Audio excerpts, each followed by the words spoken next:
My ex-wife left me and our kids to find real love, started a new family, and then asked me to pay for summer camp for her husband's kids.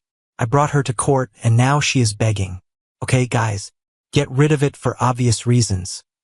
My ex would go crazy if she saw this. But I've been holding back for years, and I'm done being kind. Okay. So, I'm 38 years old, a man, divorced, and have 2 great kids who are practically my whole world. My ex-wife, on the other hand, seems determined to make co-parenting feel like a hostage situation. I just can't take any more of her foolishness. But first, let me go back a little so it all makes sense. I was having a relatively easy life when I was 27. I had a good job, went to the gym, and hung out with my friends. I was simply minding my own thing. I met my ex Brittany at a barbecue my friend Phil gave one day. She was across the yard laughing at something, and she looked like she had just come out of a commercial. I told a stupid joke about how the burgers were extra crispy, and she really did laugh. I thought I was being smooth. We got married 8 months later. I know, looking back, it's clear. It wasn't so horrible at first. Not great, but not terrible either. Then she got pregnant with our son, Declan, and I was very happy. Like really the happiest I've ever been. I can vividly remember the first time I held him. I stood there with the little kid wrapped up like a Chipotle burrito, trying not to cry. He had my eyes and her nose. Those first several days were crazy.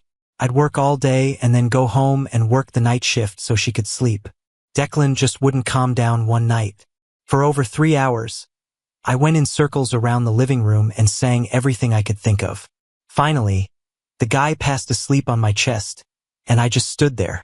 I didn't want to wake him up or move, and to be honest, I didn't care that I had to go to work in the morning.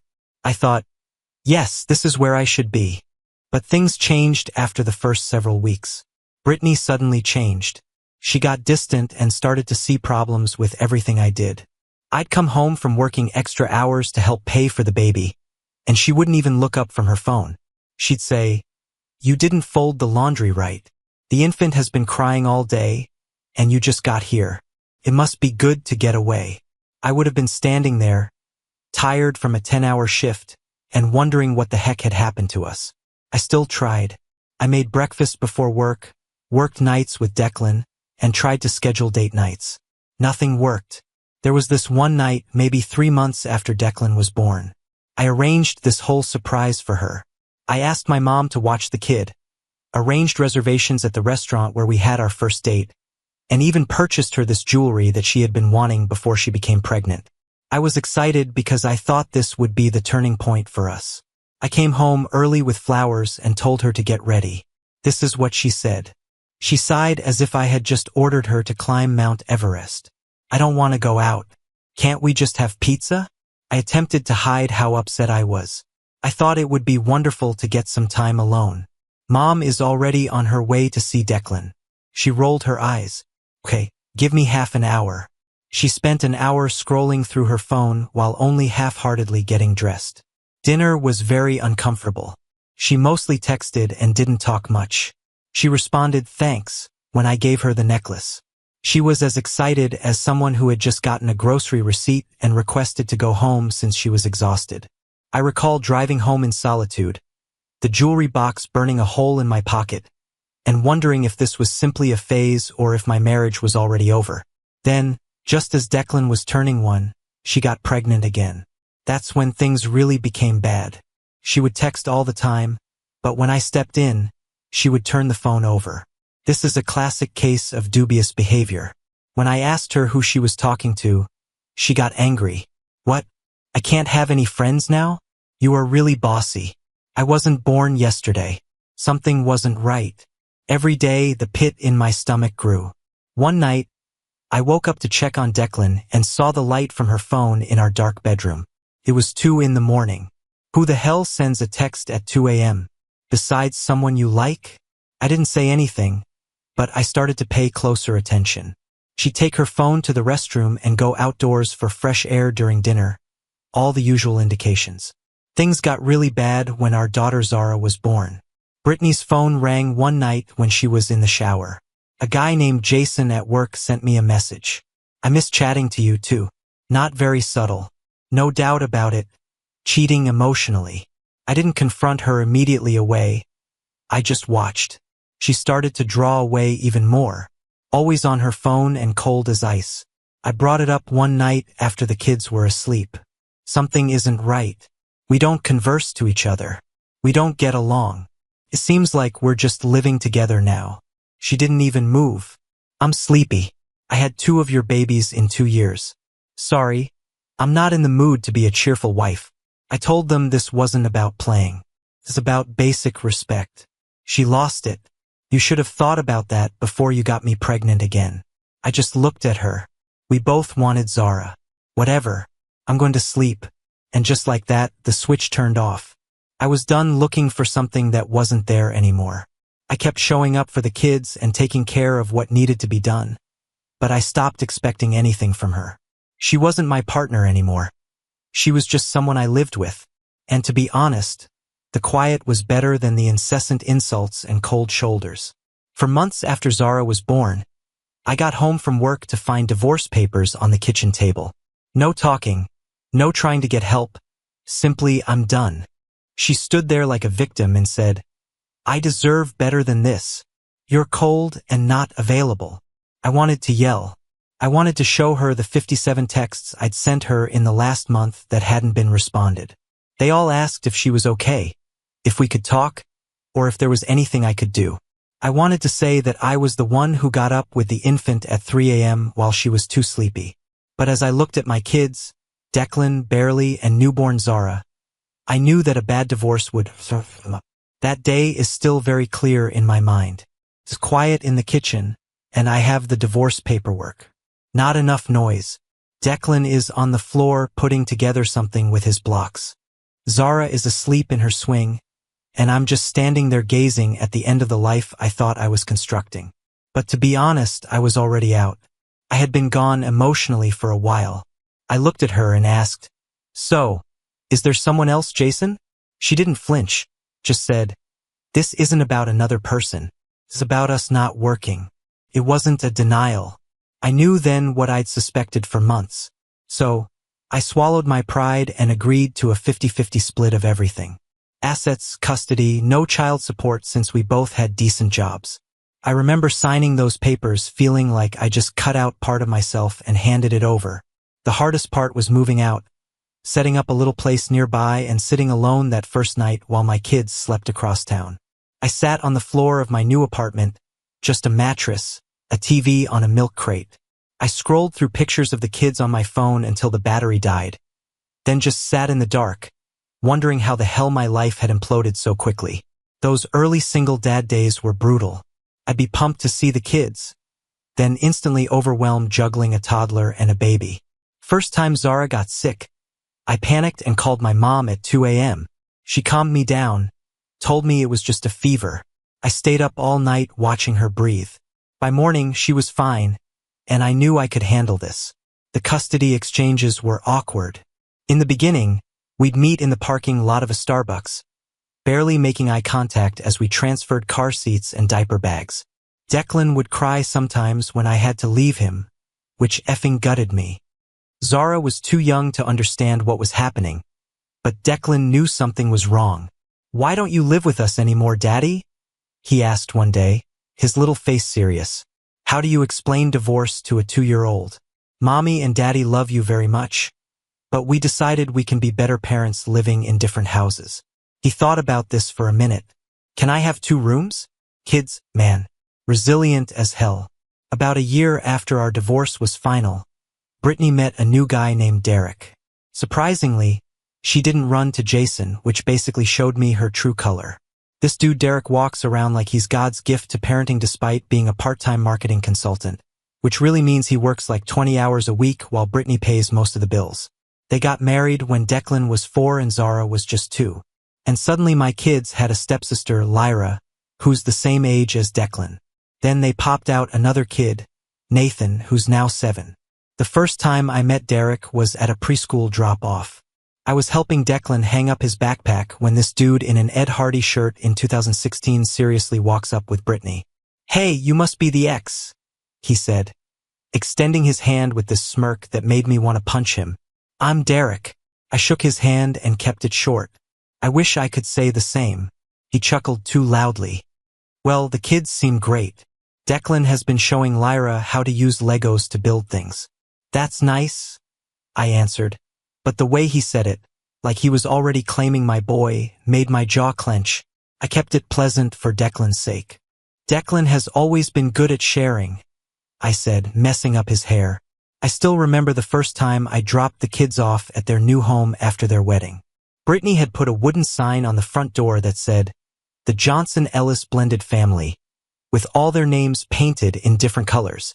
My last name is nowhere to be discovered. It's also my kid's last name, which is funny. I didn't say anything. Just another conflict that isn't worth it. When Declan came home one weekend and casually brought up Daddy Derek, it really hurt. Derek, my dad, said he would teach me how to ride a bike. He told us when we were eating dinner. I almost choked on my pizza. Who's Derek's dad? He answered, Mom's husband. Like I was stupid for asking. He told me to name him Daddy Derek since he is like my other dad now. I had to go outside for a minute to calm down. I kept my voice light when I got back. You already have a dad, buddy. What about me? It might be easier to understand if you just called him Derek. Declan shrugged his shoulders. Mom told me to call him Daddy Derek because it's polite. I texted Brittany that night. Can we talk about this Derek thing? I don't like it. An hour later, she replied. Declan came up with the idea. Don't make a big deal out of this. I knew that was undersir, but what could I do?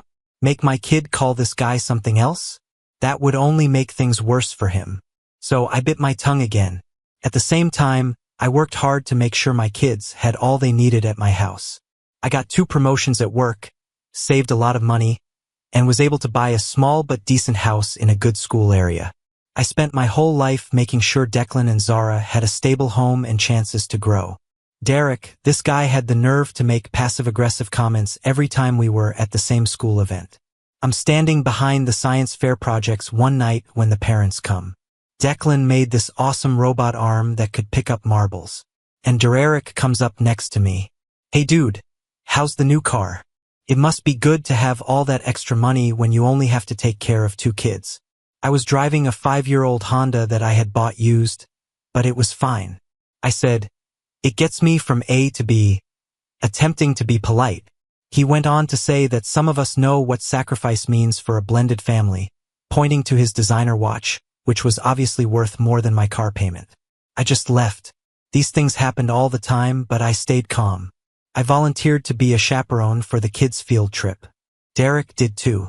He talked loudly for 6 hours about their planned trip to Hawaii, the new gaming system he bought, all the kids, and how hard yet gratifying it is to raise 4 kids. When he talked to other parents, he kept calling Declan and Zara our kids, which made me quite angry. He sat across from me during lunch while the kids played. He observed, you know, the kids really struggle with the back and forth, as he unwrapped his pricey organic sandwich. Brittany and I have been thinking it might be better for them to have one stable home base and just visit you on weekends. I almost choked on my water. Excuse me? He raised his palms. Just thinking about what's best for the kids, man. I added, no offense, but my custody arrangement isn't up for discussion, especially not with you. I kept my voice low so the kids wouldn't hear. He shrugged his shoulders. Just a thought. Brittany says you've always placed the kids first, so I thought you'd want to know that they're having a hard time. I had to fight with everything I had not to flip the table. Instead, I got up and went to hang out with my kids, who didn't seem to be having any trouble at all as they laughed and played on the jungle gym. The true trouble occurred when Brittany thought I should act like all of her kids were mine. It all started when Tiny asked me to bring birthday gifts for Derek's daughter when I picked up my kids. Don't you think it's rude to bring gifts for Declan and Zara when Lyra is right there? She would say things like, you're a monster for not buying gifts for a kid who isn't yours. Then she suggested that I take Lyra with me when I went out with my kids on the weekends. The kids get confused when you just take 2 of them. She'd keep saying it. Now they are all brothers and sisters. At first, I attempted to be diplomatic. I'm delighted they're close, but I don't get much time with Declan and Zara, so I want to focus on them. She didn't like that. Wow. That's a great way to make a female feel left out. Very grown up. This guilt-tripping __ carried on for years. I stood my ground, but I was still seen as the bad guy. When I picked up my kids, they would tell me about how their dad Derek bought them all tickets to Disney or how they went on a ski trip as a family. During our drive home one weekend, Declan was strangely silent. He finally told me what was wrong when I inquired. Last night, Mom and Derek talked about you. They didn't know I was there. My stomach fell. What did they tell you, buddy? He turned to look out the window. Derek remarked, "You're selfish and don't care about the whole family. You just want to look like the fun dad." I was so angry that my knuckles turned white as I held the driving wheel. That's not right, Declan. More than everything, I love you and Zara. He responded softly, I know. I told Mom that was mean, and she told me not to talk about private things again. I had to stop because I was so angry. I took a big breath, turned around, and looked my son in the eye. I never want you to feel stuck in the middle, Declan. You can always talk to me about things that make you angry. Okay? No secrets. He nodded, and I could tell he was relieved. Okay, Dad. The little digs at me for not being part of their true family made me angry, but I never said anything to the kids about it. They didn't need to be in the middle of adult __. Brittany's financial demands got crazier as the kids got older. Declan and Zara both had a lot of potential as students when they were 7 and 5. I looked into it and found Westridge Academy, a great private school that focuses on STEM. The cost of tuition was high, $12,000 per child each year, but the education they would acquire was worth it. I told Brittany that I would pay for all of our kids' education if they went to an exclusive STEM school. Instead of being happy, she instantly made it a guilt trip about Lyra. Said it wouldn't be fair if all three didn't go and labeled it divisive. She tried to make me pay for Derek's kid as well. I stuck to my guns and told her I would pay for Declan and Zara, but the rest was up to them. She was really angry, but guess what? They still signed Lyra up with money from Derek's parents. These talks happened all the time. Every present, every chance, and every expense I gave my kids turned into a fight where I was required to do the same for their bonus siblings. Last spring, something finally pushed me over the edge. By the way, my kids, who are extremely smart, got into a very exclusive tech camp in Colorado called Tech Future. Only 40 youngsters from all over the country got admission. 40. And my two were among them. Declan is a computing genius who made his own Minecraft mods when he was 9. And Zara is a robotics whiz who won the state championship with a robot she made that sorts waste. I was so proud that I almost burst. They worked really hard on the applications, staying up late to do demo projects, write essays, and do everything else. I still recall the day we sent in the applications. We were sitting at my kitchen table. Declan checks for mistakes with a lot of worry. Zara was dancing in her seat as she uploaded videos of her robot working. Dad, what if we don't get in? Declan asked with his finger over the submit button. We will try again next year. But I told him I thought he could do it. A month later, when the acceptance emails came, we were gathered at my house. After supper, I let them look at my email. People probably heard the yells of joy 3 blocks away. Zara did a victory dance on the couch, while Declan kept reading the email over and over again as if he couldn't believe it. I promised them new laptops for camp and took them out for ice cream. Their joy spread to everyone around them. As a parent, it was one of those times when all the hard work felt worth it. The program cost $7,800 for each child, plus flights and supplies. Almost $20,000 total. I didn't even think about it. Since the divorce, I've been saving just for their schooling.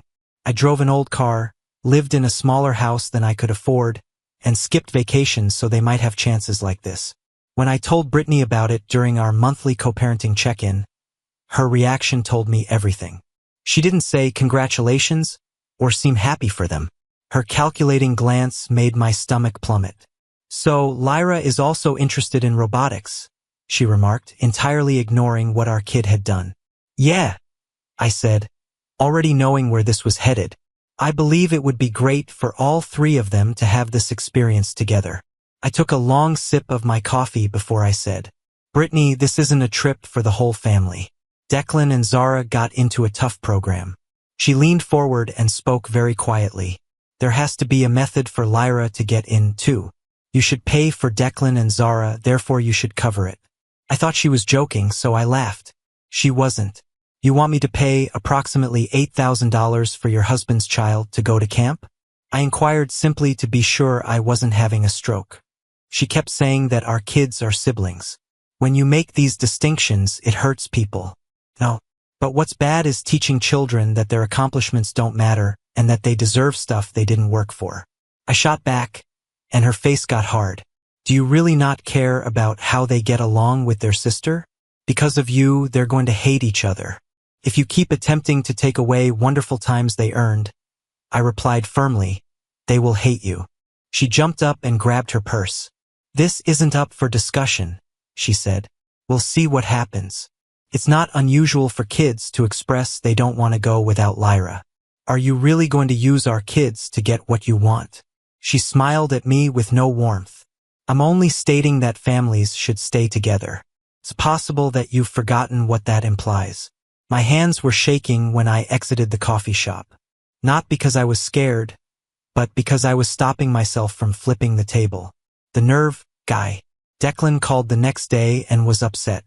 Brittany had informed him that they shouldn't go to camp if Lyra couldn't. A classic guilt trip. I told him that he and Zara had worked hard to get where they were and shouldn't give it up. He still wanted to leave. I just needed to hear that it was okay. I texted Brittany to stop messing with me after the call. She sent a thumbs down emoji back. Very grown up. If you thought that was the end of it, you don't know Brittany. 2 days after the camp talk, I was at work doing a great job on a presentation I'd been working on for weeks when I got a text from Derek. We need to talk about how you helped with the family's housing predicament. I almost choked on my coffee. What the hell? I didn't pay attention to it. Thought it was some kind of power play that would pass. But when I picked up the kids that Friday, Brittany gave me a printed spreadsheet and a letter, like if we were in the 1990s or something. I looked at the spreadsheet as the kids got their luggage. In short, it was showing off half of their $2,400 rent. She added that my nicer area was making things unfair for Declan and Zara, and that I should pay half of their rent to keep things fair. I told her again that my house, my money, and their living situation were none of my business. She insisted it was for the kids' sake, as if I hadn't given up everything to offer them stability. Then Derek came in like her backing singer and had the nerve to claim that a true man would take care of the whole family. In that moment, I understood that this wasn't about the kids. They wanted me to pay for their lives. A wave of heat went through me. This guy is so rude to question my manhood while also asking for my money. I had never been in a fight as an adult, but at that time I understood why people fight. You know what a real man does, Derek? I remarked as I got closer. Instead of asking his wife's ex-husband to help pay for his lifestyle, he pays his own bills. Derek's cheeks turned red. Be careful, guy. The kids are close by. Then I said, maybe don't start unnecessary during pickup. And just so you know, a true man doesn't use kids as pawns to get money. Brittany got in between us. This isn't blackmail. It's parenting together. But it's evident that you simply care about yourself. I laughed. A real, this is so silly laugh. Brittany, co-parenting doesn't mean I pay your bills. It implies we both look after our kids. Our kids. Not Derek's son. Not your new child. Zara and Declan. I told the kids to go. I could see Brittany and Derek watching from the door as we drove away. Both of them seemed angry that their little trap hadn't succeeded. I held on to the steering wheel so tightly that my knuckles became white. Are you okay, Dad? Zara queried from the back seat, and I had to smile. Yes, kiddo. I'm just thinking about what movie we should see tonight. I sat on the back porch with a beer after the kids went to bed and felt like I was going mad. I called my friend Phil, who had been through a divorce like mine.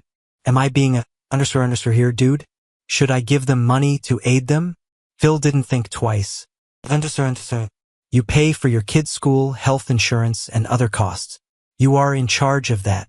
It's their job to pay their debts. But what if the kids are unhappy because their house isn't as nice? Are they in pain? Do they have their own beds, food, and clothes? Yes, of course. Then they're okay. Kids don't worry about how big a room is, dude. They want to be loved and safe. Don't let them trick you. He was right, of course. But the guilt trips were so continuous and never-ending that I sometimes wonder if I'm crazy. Was I being self-centered? Was I hurting my kids by not going along with this fantasy of a big, happy family? I was up half the night until I remembered that having limits doesn't make me a horrible dad. I had no idea that this was just the beginning of what was to come. I went to what I believed was a routine parent-teacher conference a week after the Rent farce. I brought coffee and was eager to hear how well my kids were doing. Instead, I walked into a trap. Brittany, Derek, and the counselor all had serious looks on their faces. Brittany turned it into a surprise intervention, it turns out. She said that my inconsistent parenting was hurting the kids emotionally because I only take my own kids on trips, won't pay for Lyra, and live in a nicer place. In short, they were blaming me for not paying for their dream of a happy family. I couldn't believe it when Derek pulled out his phone and started showing me pictures from their family trip to San Diego. Look at how delighted all 4 kids are together. But when he only takes Declan and Zara, it makes it seem like they're not together. My face was burning. Every part of me was telling me to leave. But I made myself stay. Brittany went in and acted like she was on stage. She said Declan came home crying because he felt bad that Lyra couldn't go to camp. It's all made up. The kid had been going crazy about it for weeks. Then Derek said, Zara's been acting out because I treat her differently than her siblings. This is the same person who doesn't even know her schedule but suddenly believes he knows how she feels. That's when I got through the cacophony. I told them the truth. There are no siblings at my house for Zara. She has a brother named Declan. That isn't hard to understand. When they signed the divorce papers, they agreed to that agreement. Brittany fired out, You refuse to acknowledge their blended family reality. I reminded her that their reality is 2 households. That's what they wanted. That's how we live. Then Derek leaned in and said, You're just scared because they have a whole family with us. But punishing the kids because you're insecure isn't right. I looked him in the eye. You mean the family where you tell my son you're stuck with him? The one where my daughter feels bad for getting into a program she worked hard for? That's your idea of a complete family. Brittany started to gasp like I had just insulted her bloodline. I turned it off right away. Keep it. I've read the messages. The kids told me about it. This has nothing to do with mental health. It's about you attempting to control the story and my money. They kept going back to the same script, acting like victims and making me look like the bad guy for not going along with their ideal of one big happy family. Brittany took off the mask completely when that didn't work. We may need to talk about the custody agreement again if you can't recognize how your actions are hurting. We are ready to ask for primary custody because of emotional maltreatment. There was no sound in the room. I felt like I had been thrown into icy water. Because I wouldn't pay for their stepdaughter's summer camp or help them pay their rent, they were threatening to take my kids away. I said, Let me be crystal clear. In a calm manner. Even though I'm getting angrier, I have never and will never ignore my kids. I have given them every chance I could. I've been present for every key event in their lives. If you think differently, you better have proof other than the fact that I won't pay for Derek's kids to go to summer camp. Brittany smiled. We have a lot of proof that you don't want to help create a healthy blended family. These days, the courts take that very seriously. Something inside of me broke. Not in a rageful way, but in a way that is very plain. For years, I had been playing defense, attempting to keep the peace and holding my tongue. And for what? So they could try to get my kids? I rose up, quietly gathered my things, and stared Brittany straight in the eye. We're finished here. My lawyer can handle any more talks concerning custody. I left, my heart racing in my chest. I got to my car, closed the door, and sat there for a minute with my hands shaking. They were saying they would take my kids. My kids. I felt a strange mix of terror, anger, and, strangely enough, relief. It was a relief since the gloves were finally off. No more gray places. No more giving people the benefit of the doubt. I called twice from the parking lot. One to the greatest family law lawyer in the city and the other to my friend Phil, who works in digital forensics. I went into full stealth mode for the next month. Nothing changed on the outside. I kept the same schedule for picking up and dropping off the kids, was polite during those times, and didn't respond to any of Brittany's texts that were meant to get a rise out of me. I would grin, nod, and seem like everything was fine, but I was building a friggin' fortress in the background. Phil got back all the texts that Brittany and I had deleted over the past 3 years. Every threat, demand, and manipulative message was written down. I got together all the bills indicating what I had paid for the kids since the divorce. Everything: school fees, medical costs, extracurricular activities, and more. In my state, it's legal to record every pickup and drop-off chat with only one person's permission. I got the letter asking for rent and other written requirements.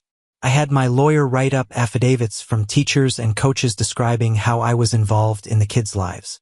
There is one afternoon that stands out. I was in the crowd at Declan's coding competition when I saw Derek and Brittany across the floor. They didn't notice me. While Declan was doing his project presentation on stage, I saw Derek check his watch over and over again, seeming bored. As soon as Declan was done, Derek rose up and started to leave, even though Brittany was still clapping. I filmed the whole episode on my phone. I even put a dash cam in my car that recorded conversations during pickups. I got great stuff like Derek telling the kids, "Your dad just doesn't understand how families work," and Brittany saying, "Maybe if we ask Santa, he'll convince your dad to stop being so selfish about the camp." My lawyer looked at the pile of evidence I gave her and started organizing it like she'd been waiting for this moment. No questions, no doubts, just get to work. She lined up all the receipts I kept and all the lines they crossed like chess pieces. I didn't need someone to cheer me on. I could tell by the way she walked. This case was strong, and they were about to find out just how wrong they were. After the kids went to bed, I would remain up late going through all the evidence and writing down anything I could remember from earlier talks.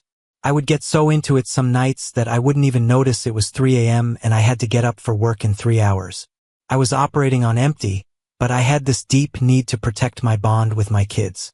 There were definitely instances when I doubted myself, like when I woke up in the middle of the night in a cold sweat and wondered if I was being petty or if this would affect the kids in the long run. But then I would recall that I didn't initiate this conflict. Yes, they did. They said they would take my kids. You can't get back from that. At the same time, Brittany became more daring. She wrote me a formal email saying that her threats had worked and that I had to pay $8,500 for Lyra to go to a similar summer program to make things fair. I put the email right into my evidence folder. I didn't even bother to answer it. Then she started CCing her sister and mother on emails about the kids. This caused an echo chamber where they all replied to each other about how bad of a parent I was for not supporting the complete family. I liked the one from her mom the most. A real dad would want all the kids to have the same chances. You should be ashamed. I sent everything to the lawyer without saying anything. The big change happened when Declan texted me late one night. "Can I come over tomorrow instead of Friday, Dad? Derek and Mom are fighting about money again. Derek said you to be a man and help them out because they had to deal with your kids half the time." It felt like someone hit me in the chest with a baseball bat as I read those words. I was stuck with my kids like they were a burden. I took a screenshot of that text even though it pained my heart to use my son's message as proof. I got Declan early the next day.